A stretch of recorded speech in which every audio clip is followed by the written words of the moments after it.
story. And let me confess, I never thought she would open up this much. Let me confess, what I was thinking is she would just come, tell us how she started to farmer, they just tell her 31 principle of, all those things you look for. And that, I even in GLS last year, you remember that Craig Goshel, was it Craig? I think Craig, said, when you tell people impressive things, you just impress them. When you tell them your story, you connect. I believe she has connected with virtually every one of us. I believe something woke up in you and you're saying, she did it, I can. She made it, I can. When you see that she ran in such a... Now, I have been saw many things we've spoken about yesterday, coming out in our story. Did you see that, right? Honestly, I was glad. Some things I was teaching from the Bible, you saw it real life. I'm glad about that. And honestly, the Lord have inspired to bless us today. So I wasn't expecting you will open up like that, I must confess. And you have been a great blessing to us. I'm very glad about that. And we thought we studied agric in school. Never knew you're an engineer turned farmer. That's another lesson for somebody here, right? Good. Now, through our stories, did you pick the attitudes of great men? She's a voracious learner. I mean, what? Voracious learner. There is no future for a lazy man. Self-confidence, diligence. Did you see that? Consistency. So many things. Humility. Tough skin. That is great. One more offer. In the kate, in the midst of jesting and all that, and she refused to give up. She didn't play the blame game. Oh, no, why am I want you. If she has quitted, when she needed people to invest, would she have called them? No. I hope you pick so many lessons, many instructions. I hope so. The story is very great. A humble background and beginning. And I used to tell you, your background is not the reason why your back is on the ground. So many things. If I want to go through this, our time, for so many things. So many things. Family dimensions, issue of forgiveness, having to do a lot of things, having a praying father. Did you see that? Yes, sir. A praying father. Honestly, I feel for him. There is not like to see this happening to you. Honestly. Honestly. Honestly. Honestly. Thinking about others as our driving force. Did you see that? Yes, sir. What will they eat at home? Mom, daddy, the other siblings. Thinking about others was a driving force.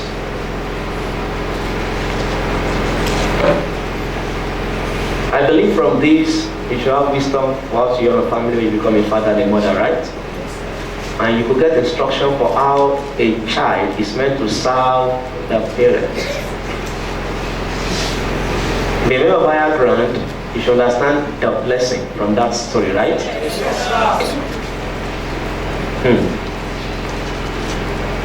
She survived a season of her life without church. Did you catch that? Yes, sir. So when you go on break, I said, my spiritual life just went down. Now let me tell you, some people go to Canada, you go to US, you go to all manners of places to do masters, and the closest church will be 4 hours away from you. I'm telling you what is happening to some of your seniors right now. So all they come to church here, do everything, you are doing, I don't know how you survive when you get there. Instructive for somebody. There are so many turning points in our stories, as you will have seen. Watching her dad die in her arms. And excuse me, she has so many things to have given up over. Do you agree with me? Yes, But she will tell us what kept her going when I asked her. Especially in Makoko and Oklahoma. when other girls were having boyfriend to solve their problem. Many people, if they knew she would be what she is today, would they have treated her better? But thank God they didn't treat her better. That's why she's better today. That's one of the questions I will ask. When you look back today, we will have wished somebody pampered you. They will have tampered with your future. Now, Bishop Oyedepo used to say that a future you pamper, you tamper with. Now, many of us are not strong, we are not wise because there are so many comforts around us. So I think somebody will rise up on this and say, thank God for my problem. It's intentional. Now, all things are working for my good. All right. All of those things are very touching and great for me. Were you ever offended at God? God, where's my own like this? 20 years of suffering, as if you don't hate. But she got there, you will get there. Yeah. She handled her pain and turned into a gain. And you could see in her story that God placed certain men strategically. Some to polish her by punishing her, and some to pity her by helping her. Did you see those people in our story? Yes, sir. Some didn't give a damn. You need the two if you survive. Yes, sir. You need the two. People that will favor you and people that will labor you. You need the two. Now, if all she had were people who were giving her training and all that, and she didn't meet certain men who had pity on her, will she be where she is today? No. You need to stop complaining. Stop fighting and getting offended at people. Joseph in Genesis 50:20 said, you meant it for evil, but God turned it around for what? For good. So many wonderful, great things. And I wouldn't know what entered you in 2018 for living a duplex, not going back to the where there is comfort. And you went on a journey looking for a city whose builder is who? Is God. And that city is not in Lagos, it's not in Canada for a master that any other Nigerian will have jumped at. Take that guy is created for you. I'm still wondering I'm still with a human being. I'm still wondering whether I'm still with a human being. Did you hear me? Yes, sir. Did you hear that? I'm wondering whether you're a human being, normal human being. But I know you are. Job 32:8 says, like the spirit in man, the breath of the Almighty gives him what? Understanding. I'm sure if you'll be truthful, you can't tell us the logic behind that thing. It was illogical.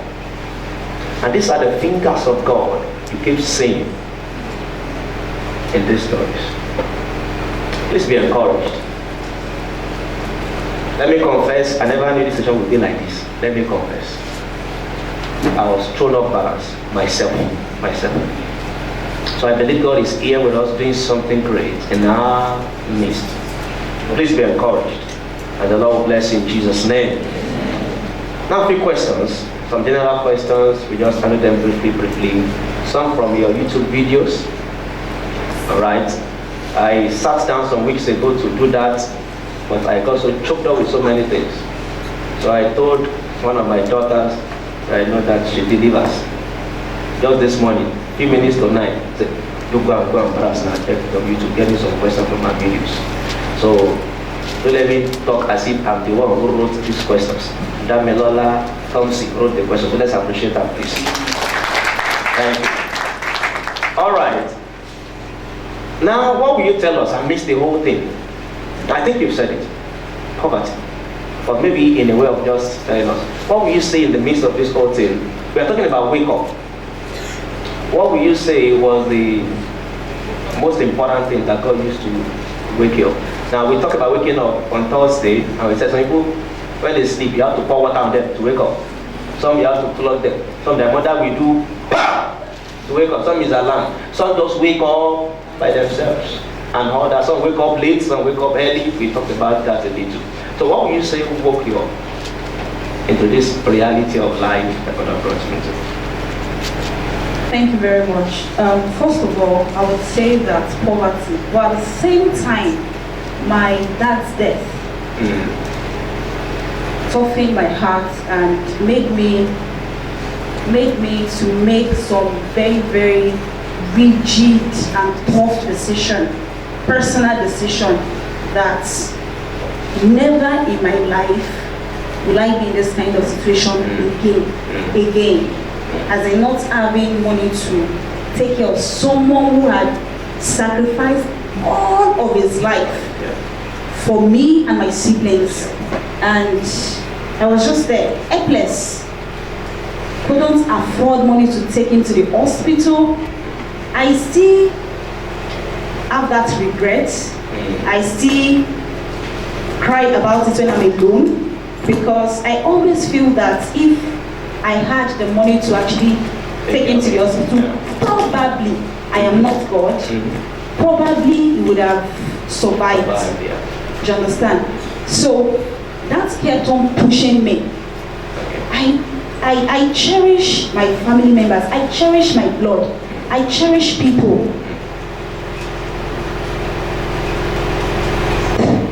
Recently, last year, I went to a place and the lady was supposed to do something for me, and she opened up to me that her mother-in-law needed to do a surgery. And it's very urgent. I brought out my phone. She couldn't believe it. We are not close. The services she wanted to render for me, maximum is 5,000 naira. She did not know the reason behind it. She did not know. I was shaking immediately. She told me. She said she is inside bleeding. I said, Jesus Christ, take her to the hospital now and let them do the operation now. And I wanted the money. Not like I had plenty, but I felt this money in my account would save a life. The woman is still living. The son to that woman calls me almost every day. He said, you know what, if you want to meet influential people in this country, just tell me, I will take you to them. I said, I don't need all that. And then I never looked back. This is the first time I'm talking about it. Nobody knew about it. But something prompted me, something reminded me of my dad. That, hey, this woman bleeding, she might die. So that has always kept me going and always wanting more, so that I could cater for people around me when they are in need. Good. Thank you very much. Now, you talked about daddy's death and some other things in the middle. Now that is enough to crush another person. That's enough to crush some other person. Now, we cannot eliminate the work of God in this story. But that's what they call history. History is God's story in the life of man. Are we together? That's history. Now, we spoke yesterday, last night, somebody spoke about the mind, having to wake our mind out of dormancy. Now, could you just tell us your line of thought? How do you think? I believe God helped you. But there is a line of thinking, because as a man thinketh in his heart, so is it. How do you think? What do you feel? You see daddy die, you see so many things going on, you couldn't match up physically, we dress everything with some people out there, and you could still stay just saying this is a working class person, this is just a girl with one OND or doing something. How do you think? How do you think? Okay, like I said, if I'm going through anything, nobody around me is going to know. That is how I'm built. Okay. I can laugh with you, except I tell you, and I don't tell people until I come out of that problem. That's the truth. Okay. That being said, I believe so much in God and in His Word. But at the same time, I also believe that there are some things that you have to do on your own in order to ensure that His promises actually come to pass in your life. And I study people a lot. I study the rich, I study the poor. I noticed that the poor do things over and over and over again, and they complain a whole lot. I'll cite another example. I have a stylist, a stylist in Iwo. She is not good, she's not too good, you understand now? And I left her for another person. Each time I go to her shop, I discover that she's always complaining she does not have customers, and sometimes she will even tell me that she only had a customer in a month. And there is another place I went to. I saw queue. This woman is really, really good. So different people recommended her to me. Now the question is, this other woman that does not have customer and always complaining, there are some things that she can do to improve and upgrade. First of all, our shop is not too shop. Why did we choose Tush Farmer? We all know that the farmers of the olden days are always tattered and they don't look good and all of that. This is something I feel, there are lots of potentials in it. But for people to even listen to me, you have to touch it up, at least. It has to be attractive. Everything is about perception. Somebody wants to give you 1 million naira and you are just looking like you've not eaten for the past 5 days. You understand? They will look at you and say, if we give this one 1 million naira, he's going to run away and not come back. You understand? So there are lots of things that we have to work on personally. We have to work on ourselves. Self-development is very, very key. So I just believe that everything is going to be fine, but I don't fold my hands. I learn, I practice, I learn, I practice, then I learn more, and I see results. Now, let me just emphasize that. You know, she talked about learning and acting the other time, right? When she was talking. I mean, I was read books, we don't do anything with it. You come to a seminar like this, you don't do anything with it. And you say it's not working. It won't work. But you said, it will not work until you work it. Are we together now? And reading becomes interesting. When I don't have a problem, I read about it, I try it out. That's how to read.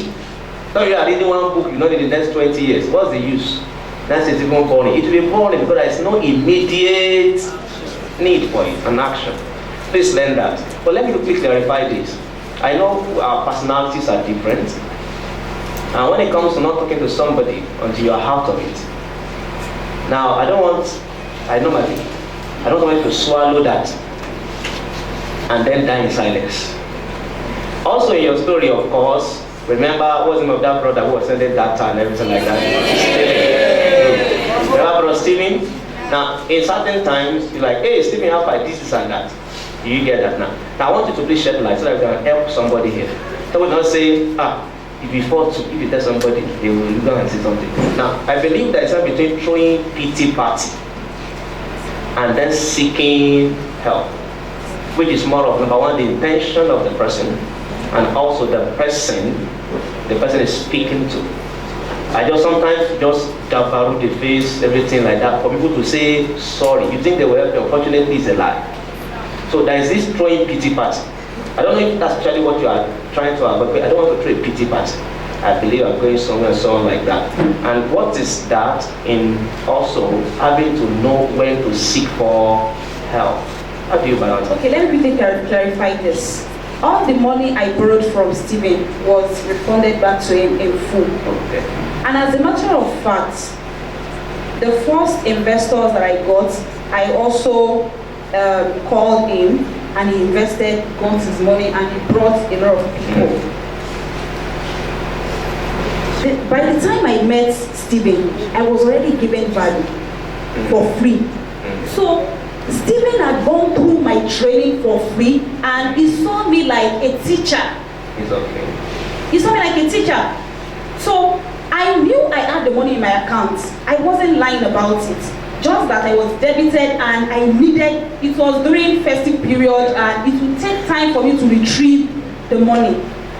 And to some extent, he knows I don't lie, do you understand? So he believed me. All those money, I returned the money back to him and we built a beautiful friendship relationship together. He's investing in my business up to now. He has referred so many people to my business and we are doing really, really fine. So it's not about throwing pity party. No, not at all. Pity you. Did you get that, audience? Did you get that? Good, good. So that I don't say, she said she didn't talk to anybody. Me too. I'll just be there. Because many have committed suicide because of that. A lot. So you must understand that while you are going through stuff, we may have financial problem, family problem. It doesn't mean you don't have value. Are we getting it? Develop your value, and that will give you the self-esteem needed. That you don't go around looking like hell. The Lord will help us in Jesus' name. Thank you so much for that. On this general session, let me quickly take. Of course, we've learned you didn't blame anybody for your condition. You trusted God and all that, and that's a beautiful one. And also, when it comes to the place of creating a perfect niche for yourself. Now, from the story, we discovered that I'm glad that my friend is part of this story. Pastor Judith, another my wife is not around. I mean, he's a very, very beloved friend. Very, very beloved friend. I'm glad about that. I'm glad. Now, you met him, and then from there you met somebody. Of course, there's this passion of family. But then you never thought of Kukumba or anything. But if meeting somebody and discussing with the person, you just discovered you could do this. You tried it. Now, you know, sometimes we just feel like, oh, maybe you saw 21 dimensions of revelations and vision. You saw Kukumba in your dream and all that. We are Christians. And sometimes it could be that, you know, that religious. So somebody is waiting to see one vision. Somebody is looking for 7 prophets to confirm it. So we wait and wait until we waste away. When it comes to show of discovering, we could see how God guided and so on like that. So is it all about all the books you read, helped or whatever? Of course you read, but you need to ask questions, your personality, willing to learn and all that. What can you say about that? I was open to different business opportunities. I wasn't restricted to agriculture alone, but at the same time, I don't mind exploring the one that comes first. One reason when Adejare told me what he was doing, and I told him that he should put me through, and he couldn't. When I saw another person that could put me through and guided me, that's the place of a mentor, and guided me that you are young and you confess that you don't have money. If you want to take people's money, you don't keep their money for too long. They might get discouraged and something like that. So he told me all that, he advised me. That is the reason why I went into cucumber farming. Let me also state categorically that I am a businesswoman. Construction opportunity might come tomorrow that requires huge amounts of money, and I know that this thing is a good deal. Yes. And it's legit. It's not like they want to do something, you understand? I would fund the projects. So a business person, the kind of businesswoman I am, I don't discriminate, I don't sideline. But because of where God has taken Tushfama to, and I don't lie about it. I don't try to say, oh, farming is my passion. I don't lie about it, you understand now? So it's not your passion? As in, but it has brought millions. Yes. Now yes. that's a lesson for somebody. That's a lesson for somebody. Of course, yes. Of course, yes.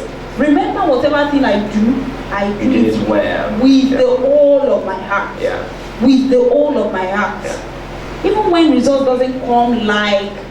And let me also say that, as at when I started Tushfama, I never knew that things are going to go on smoothly because of my experiences so far. So I had that thing in mind that even if it does not work in the next 10 years, we will still be roughing it. So something like that. So it was like a miracle. Wow. Wow. I think that's good for somebody. You know, sometimes you have gone to business seminars, this and that, and then they teach you find your passion. And everything that comes that's not a part of that passion, what do? You discard it. Now, what's the difference between focusing on one thing and then being distracted? Now, a teachable person is open to learn everything because you do not know which one the Lord will use. So go in the morning, so your seed in the field, in the evening, do not let that to be, for you know not which one will prosper, whether this or that. Verses 11. So please be teachable, be open. They are talking football, they are talking this. You may not be a passionate person about it. Just learn something. Learn something. Learn something. Before going to business questions, let me ask this. What kept you going as a teenager? Is it Makoko? Makoko. Okoba. All of those. Okobaba. Ṣé kò rìn yín ni? Kò rìn yín? Yeah. You didn't pick his kids at any time. No boy was handsome in that place. Despite the corruption, despite everything, I'm sure certain boys will have made stupid advances. A guy have many bread here, you get kind of a thing. That's what happens, around. What kept you going? No father to say Kai, no mother to say Kai. The time you spent at one junction, maybe doing something, a lady will have gone to a boy's house, put the bread tray beside, and on the mat, they'll have quickly to collect some change, knowing you are returning to offer, and you know how far in offer. Are you getting it now?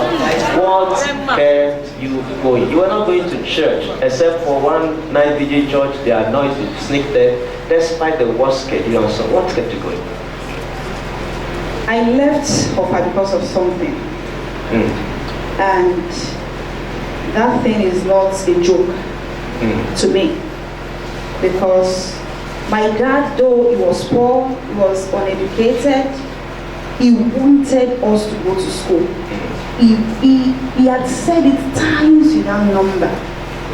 And the passion is there already. So I was so determined that no matter what, even if it means part-time, if it means anything, I must go to that school. And I know I'm not going to sell my body because I was grounded in Christ. I told you they wake us up every night, reading the word of God, singing hymns. Many hymns. We sing all of that every night. So when I got to Makoko, I saw a new life. And this is my character in Makoko. My character in Makoko is different from my character in Offa and different from my character in Lawani. My character in Makoko is like a military woman. No jokes, as in it is purely business. You buy, you collect your change and go. No side talk. To the extent that they went to report me to Yawasiu that what's wrong with this girl that you newly brought? She doesn't talk, she doesn't laugh, she doesn't do anything. I wasn't using earring, I always cut off my hair, so I don't have time. With a straight face, I had challenges, a lot. That I had to face one or more time. He slapped me. It was a police, he had to get to the police station. It was that bad. Because he did not want to pay. And I told him, you have to pay my money. Other girls, at some point, Sajara was doing different things. She messed up. She was sleeping around. The woman called her several times. I don't know where she is right now. At some point, Tosin, because we were 3 girls, then since Auntie Fatima, she was older, you understand? Tosin ran away with Yawasiu's money, huge amount of money, when I left. I don't know where she is right now. She cannot go back to Makoko again. Do you understand what I'm saying? But God helped me. It was God. It was purely God. Because destinies were actually wasting away. I saw it. That place was not conducive at all. But because of the WAEC, I endured. If I don't do the WAEC, how will I further my education? And there is no hope for anybody to get the money. And I don't know how to beg, so I have to face it. Wow. Thank you for that. Can we celebrate her? Thank you. Now, for one of your YouTube videos, take the bold step. Don't procrastinate. Now, issue of gender. You're a woman. You're a woman. And how are you able to break this barrier of a woman, a farmer woman in Yoruba? I know that in the East, it's the women that goes to farm. Have you?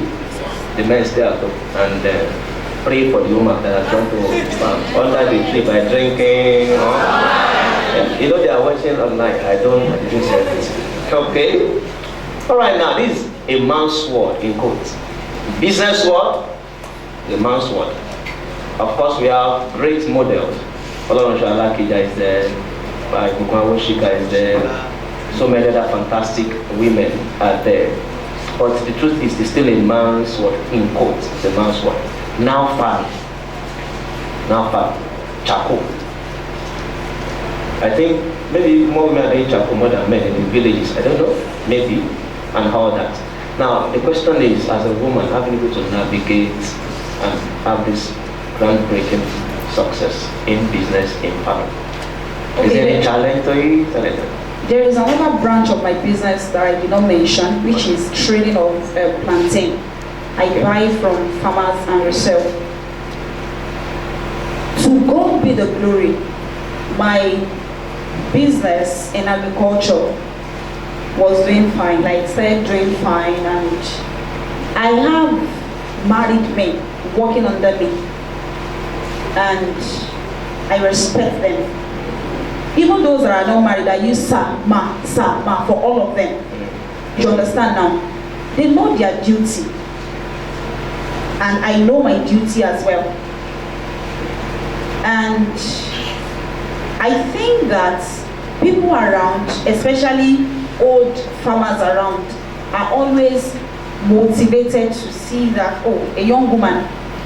Truthfully, when I first met them, they felt I was just there for an IT, you know, probably I needed something for a project and I just came, you understand? When I told them, I have a farm, I have my farms here, they don't believe until they started saying me over and over and over again. And because I understood their language, so I don't speak big grammars to them, we talk, you understand? We exchange knowledge, I learn from them, they learn from me. It has been wonderful so far. It has been wonderful so far. That's a good one. The Lord will keep you going in Jesus' name. Amen. All right, before we go to the questions, we have so many, but our time is fast spent. Maybe just handle this before I take some of those questions. Now this is a generation where they don't want to be good for nothing. And I think you were good for nothing. That's where you are where you are today. That was the topic of the message I preached just some years ago. So the series, Good for Nothing. In that, willing to serve people, add value, not necessarily because of what you get in return. People are nowadays want to be good for something. And they are eating their future with it. Maybe a future of 10 million naira, they eat it in 10,000 naira today. By misbehaving around and all.